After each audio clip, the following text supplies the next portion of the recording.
우리에게 허락해 주신 말씀은 우리 구약성경 시편 104편 19절부터 마지막 35절까지의 말씀입니다.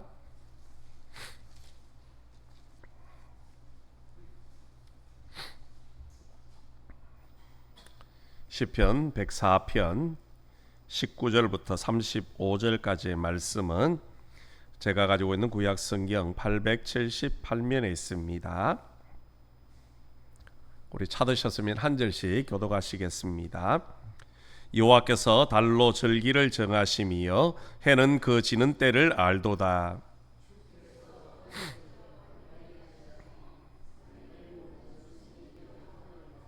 젊은 사자들은 그들의 먹이를 쫓아 부르짖으며 그들의 먹이를 하나님께 구하다가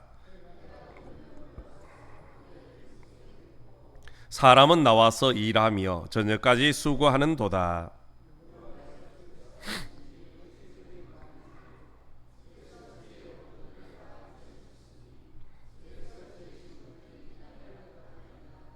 거기에는 크고 넓은 바다가 있고 그 속에는 생물 곧 크고 작은 동물들이 무수하니이다.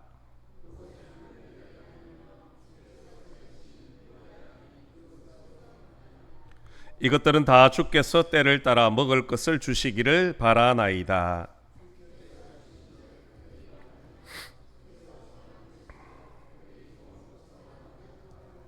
주께서 낯을 숨기신즉 그들이 떨고 주께서 그들의 호흡을 거두신즉 그들은 죽어 먼지로 돌아가나이다.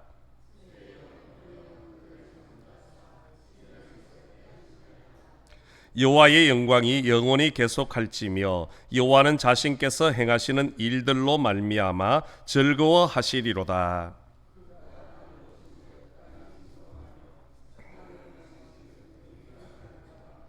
내가 평생토록 여호와께 노래하며 내가 살아있는 동안 내 하나님을 찬양하리로다.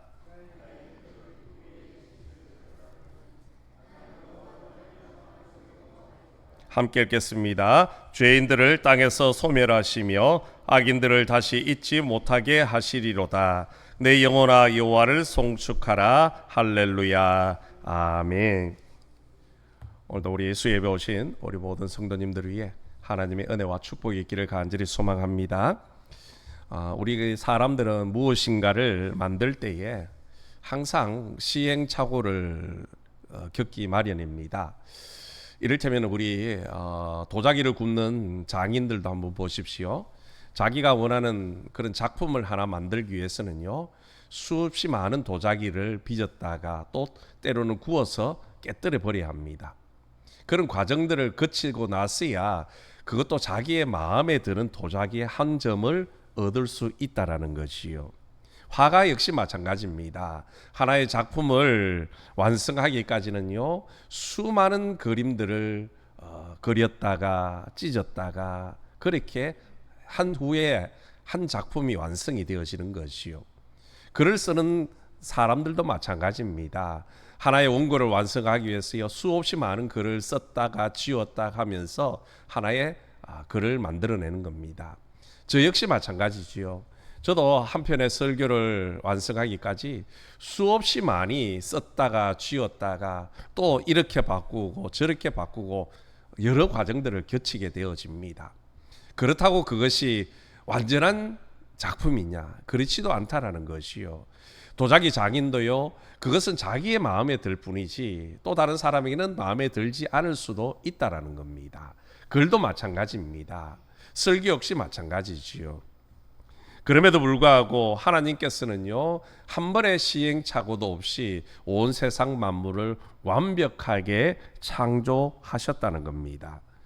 보십시오. 하나님의 놀라운 지혜로 땅을 만드셨고 바다와 영역을 경계를 정하셨습니다.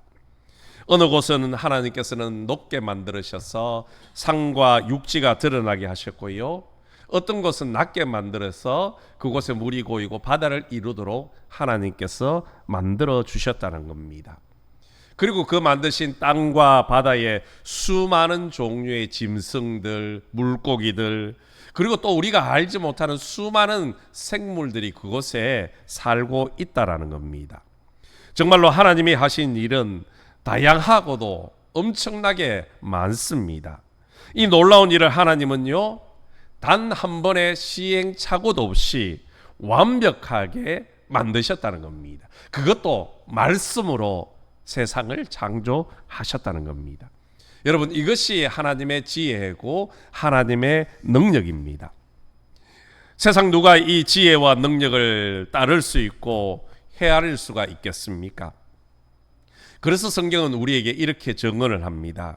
내가 하나님의 오묘함을 어찌 능히 청량하며 전능자를 어찌 능히 완전히 알겠느냐. 하늘보다 높으시니 내가 무엇을 하겠으며 수월보다 깊으시니 내가 어찌 알겠느냐. 그의 크심은 땅보다 길고 바다보다 넓으니라 라고 욥기는 우리에게 말씀을 해주고 있습니다. 이처럼 전지전능하신 하나님의 지혜와 능력 앞에 인간의 지혜는요, 자랑할 수가 없습니다. 하나님 앞에 내 뜻과 지혜와 지식을 내세우는 것은요, 어리석은 일이라는 겁니다. 세상 말로 하면 번데기 앞에서 주름 잡는 일이라는 것이요. 그래서 오늘 시인은 하나님의 창조 질서에 순응을 하며 살아야 한다, 그렇게 고백을 하고 있습니다. 하나님께서 만드신 그 창조의 질서를 따라서 살아야지 평안한 삶을 살 수 있고 하나님의 은혜 가운데 살 수 있다라고 고백하는 겁니다. 오늘 본문 19절부터 23절에서는 시인은 이렇게 고백을 합니다. 여호와께서 달로 절기를 정하시며 해는 그 지는 때를 알도다. 주께서 흑암을 지어 밤이 되게 하시니 삼림의 모든 짐승이 기어 나오나이다. 젊은 사자들은 그들의 먹이를 쫓아 부르짖으며 그들의 먹이를 하나님께 구하다가 해가 돋으면 물러가서 그들의 굴 속에 눕고 사람은 나와서 일하며 저녁까지 수고하는도다. 아멘. 하나님은 해와 달을 통해서 낮과 밤의 경계를 정하셨다는 겁니다. 그리고 밤에 속한 동물과 생물들은요, 낮에 속한 생물들과 따로 구별되어 살아야만 했다라는 겁니다. 짐승들은 밤에 나와서 사냥을 합니다. 그리고 해가 뜨면 이제 다시금 굴 속으로 들어가 쉼을 취하지요. 그런 반면에 사람들은 어떻습니까? 해가 뜨면 일어나서 일을 하고 해가 지면 집으로 들어와 쉼을 취하는 겁니다. 이것이 하나님께서 우리에게 정해놓으신 창조의 질서라는 겁니다. 그런데 오늘날 사람들은 하나님의 질서에 순응하지 않는 사람들이 너무나 많아져 버렸습니다. 어찌 보면 오늘 우리의 일상생활이 그렇게 바뀌어 버렸다는 겁니다. 낮과 밤을 거꾸로 사는 것입니다. 여러분, 하나님의 창조의 질서에 순응하지 못하면 어떤 일이 벌어지겠습니까? 한 예를 들면요, 물고기를 생각해 보십시오. 하나님은 물고기로 물속에 살도록 창조하셨습니다. 그것이 질서이지요. 그런데 물고기가 나는 물이 싫다라고 뛰쳐나와 육지에 올라오면 어떻게 되겠습니까? 죽고 마는 겁니다. 또한 하나님께서는 물고기를 물속에 살게 하시되 모든 물고기가 동일한 물에 사는 것은 아니지 않습니까? 민물고기는 민물에 살아야 되는 겁니다. 바다고기는 바다에 살아야 되는 겁니다. 그것이 하나님의 창조의 질서입니다. 그런데 민물고기가 나는 민물이 싫다고 바닷물로 들어가면 어떻게 되겠습니까? 또 반대로 바다 물고기가 민물로 들어가면 어떻게 되겠습니까? 죽을 수밖에 없다라는 겁니다. 오늘날 우리 사회에서 일어나는 수많은 문제, 이것들 역시 알고 보면요, 가장 기본적으로 지켜야 될 그 창조의 질서에 순응을 하지 않아서 발생하는 것들입니다. 오늘날 많은 범죄들이 일어납니다. 대체로 범죄들은요, 해가 지고 나면 범죄가 일어나는 겁니다. 하나님은 저녁이 되면 어떻게 하라고 했습니까? 가정으로 돌아가 쉼을 취하라고 말씀을 하셨습니다. 그럼에도 불구하고 가정으로 돌아가지 않고 밤거리를 헤매니 사건 사고가 일어날 수밖에 없다라는 것이요. 이것뿐만이 아닙니다. 현대인들의 질병들을 보십시오. 또한 이상기후, 끊임없는 빈곤과 기아의 문제, 이 모든 것은요 결국 하나님의 창조의 질서를 따라가지 않았기 때문이라는 겁니다. 하나님의 창조의 질서를 파괴하고 스스로의 유익과 기쁨을 충족시키려 했던 그런 인간들이 만들어낸 재앙이들이죠. 인간의 욕심, 인간의 탐욕이 만들어낸 재앙이라는 겁니다. 마치 이 세상의 주인이 우리 인간인 줄 알고 모든 것을 인간 중심으로 인간의 욕심을 충족시키기 위해서 모든 것들을 사용한 결과 하나님은 우리에게 그 재앙을 되돌려 주시는 겁니다. 하나님의 창조의 질서가 깨어지면요 결국은 자연 만물뿐만 아니라 그 자연 만물과 더불어 살아야 될 우리 인간마저 살 수 없게 되어지는 겁니다. 사람 역시 하나님의 공간과 시간 속에 사는 피조물이기 때문입니다. 그러므로 우리는 하나님이 만드신 것을 잘 돌보고 창조의 질서를 잘 보존해야 될 책임이 우리에게 있다라는 겁니다. 여러분, 이 세상의 진정한 주인은요 사람이 아니라 하나님이십니다. 우리가 이 사실을 잊지 말아야 되는 겁니다. 하나님이 정하신 창조 질서에 순응을 하고 따라야만 인간도 살고 자연도 살 수 있게 되어지는 겁니다. 육신에는 육신의 질서가 있고요, 영혼에는요 영적인 질서가 있는 법입니다. 또한 가정에는요 가정마다 가정의 질서가 있고요, 나라는 나라마다 질서가 있는 겁니다. 세상 모든 것에는 하나님이 세우신 본래의 질서가 있다라는 겁니다. 그렇기 때문에 우리의 삶 속에서 우리에게 허락하신 하나님의 창조의 질서를 깨닫고 그 질서 위에 우리의 삶을 세워나가야 우리가 안전할 수 있고요, 그 질서를 따라 살아야지 하나님 앞에 복을 누릴 수 있다라는 겁니다. 여러분, 인생은요 나 중심이 아니라 하나님 중심으로 살아가야 되는 겁니다. 그래야 하나님의 보호하심 속에 살 수 있고요, 하나님의 축복을 누릴 수 있는 겁니다. 이뿐만 아니라 하나님의 말씀에 순종을 할 때에 모든 생물은 아무런 걱정 없이 살 수 있는 겁니다. 오늘 시인은 27절에서 이렇게 고백합니다. 이것들은 다 주께서 때를 따라 먹을 것을 주시기를 바라나이다. 여러분, 하나님의 지혜가 충만하고 능력이 크시기에 모든 생물들에게요 필요한 것들을 부족함 없이 공급을 해 주시는 겁니다. 그래서 땅과 바다 곳곳에 살아가는 크고 작은 생물들은요 무엇을 먹을까, 무엇을 마실까 염려하지 않는 겁니다. 무엇을 먹을까, 마실까, 입을까 염려하는 것은요 오직 사람들 뿐이라는 것이요, 그 사람들 중에도 누가 걱정을 하십니까? 하나님을 믿지 않는 사람들이라는 것이요. 주님은 우리에게 말씀하셨지 않습니까? 너희가 무엇을 먹을까, 무엇을 입을까, 무엇을 마실까 염려하지 말라 그랬습니다. 하나님께서 우리의 필요한 모든 것을 채워주시겠다 약속해 주셨습니다. 그럼에도 불구하고 우리가 무엇을 먹을까 마실까 염려한다는 것은요 하나님을 전적으로 믿지 못한다는 것이고 하나님 앞에 전적으로 순종하지 못하고 맡기지 못한다는 반증인 것입니다. 그러므로 오늘 우리가 무엇을 먹을까 무엇을 입을까를 염려하기에 앞서 하나님 앞에 먼저 믿음으로 맡기는 삶이 되기를 간절히 소망합니다. 하나님의 그 창조의 질서에 순종을 하고 하나님 말씀을 따라 살아가면요 하나님은 우리의 필요한 모든 것을 풍족하게 부족함이 없이 채워주시는 줄로 믿습니다. 만일 우리가 하나님을 믿지 못하면요, 하나님을 믿지 못해서 맡기지 못하면 결국 우리는요 궁핍한 삶을 살 수 있고 결국 고난 가운데 죽임 당할 수밖에 없다라는 겁니다. 오늘 시인은 28절 29절에서 또 이렇게 고백합니다. 주께서 주신즉 그들이 받으며 주께서 손을 펴신즉 그들이 좋은 것으로 만족하다가 주께서 낯을 숨기신즉 그들이 떨고 주께서 그들의 호흡을 거두신즉 그들은 죽어 먼지로 돌아가나이다. 아멘.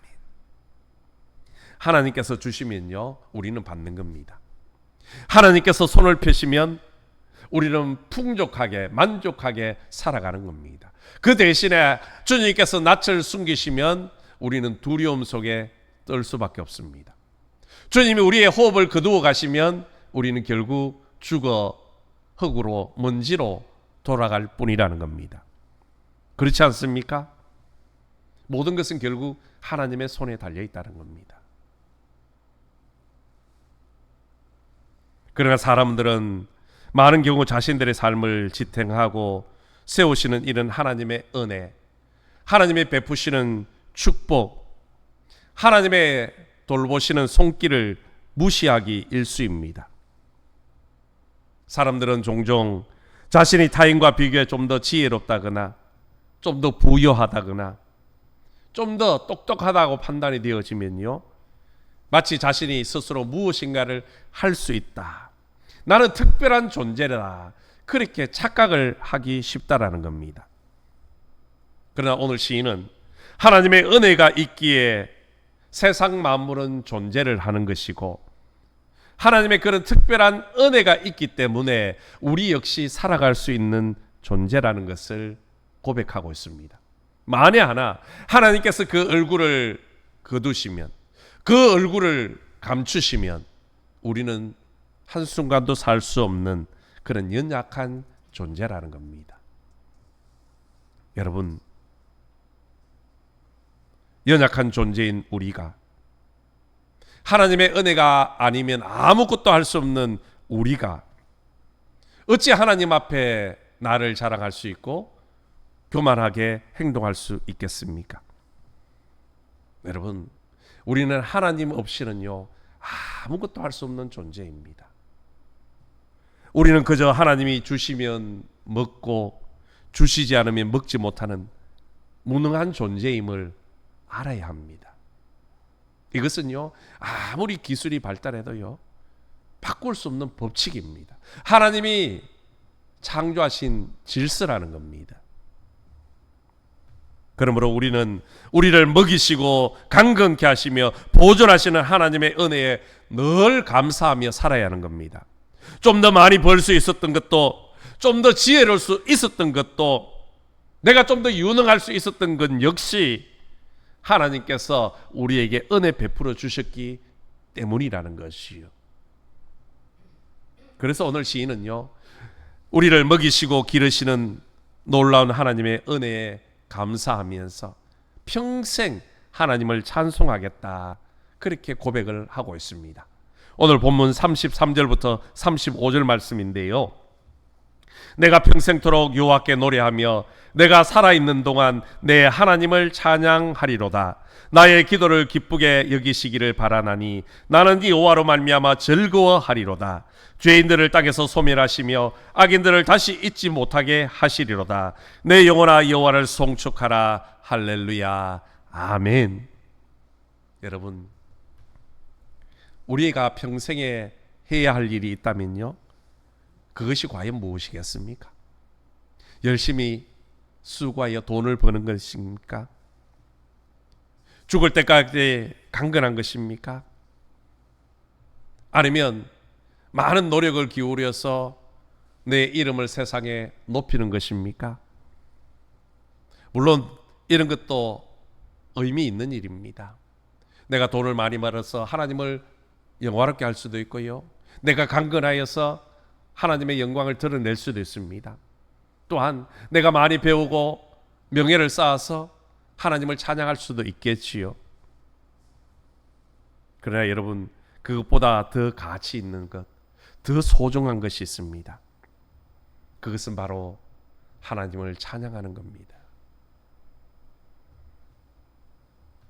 세상에는 스스로가 많은 것을 이루었다고 하는 사람들 중에도요, 만족하지 못하고 그 허무함을 극복하지 못하고 스스로 생을 끊는 사람들이 얼마나 많은지 모릅니다. 왜입니까?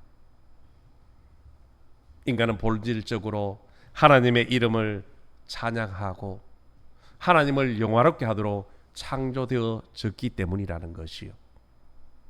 그래서 우리의 인생 가운데 하나님이 없으면, 하나님의 그 이름이 사라지면, 하나님의 영광이 빠지면 허무한 인생이 되어지는 겁니다.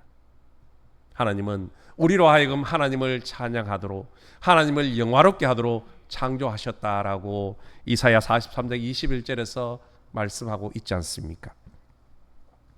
하나님의 이름을 찬양하는 일을 하지 않고 하나님의 이름을 영화롭게 하는 일을 하지 않는 사람은요, 결국 그 누구라도 인생의 허무함을 느끼게 되어져 있습니다.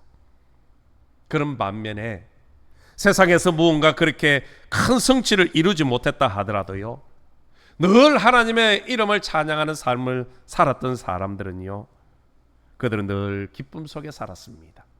비록 세상에 내세울 만한 그런 지위라든지 명예라든지 물질을 가지고 있지 않았더라도요, 늘 기쁨으로 즐거움으로 살고 있더라는 겁니다.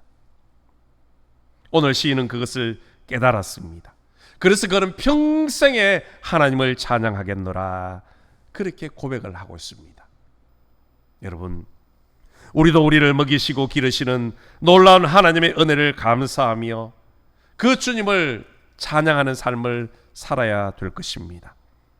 교만하지 말고 모든 영광과 존귀를 하나님 앞에 올려드리는 거룩하고 복된 삶을 살아야 됩니다. 여러분, 누가 가장 행복한 성도이겠습니까? 바쁜 일 속에서도, 부지런히 살아가는 삶 가운데서도 하나님의 임재를 느끼며 하나님과 동행하는 사람, 그 사람이 가장 행복한 사람일 겁니다. 살아 숨쉬는, 숨을 쉬며 행하는 모든 일들, 추구하는 모든 일들 가운데 하나님의 손길을 느끼며 감사하며 살아가는 사람, 그 사람이 바로 행복한 사람이라는 것이요. 오늘 저와 여러분도 그런 행복한 성도들이 되기를 소망합니다. 늘 하나님의 돌보심과 인도하심, 은혜로움을 날마다 경험하시면서 삶의 모든 순간에 하나님을 느끼시고 감사하며 영원토록 하나님을 찬양하는 저와 여러분 되기를 주님의 이름으로 간절히 소망합니다.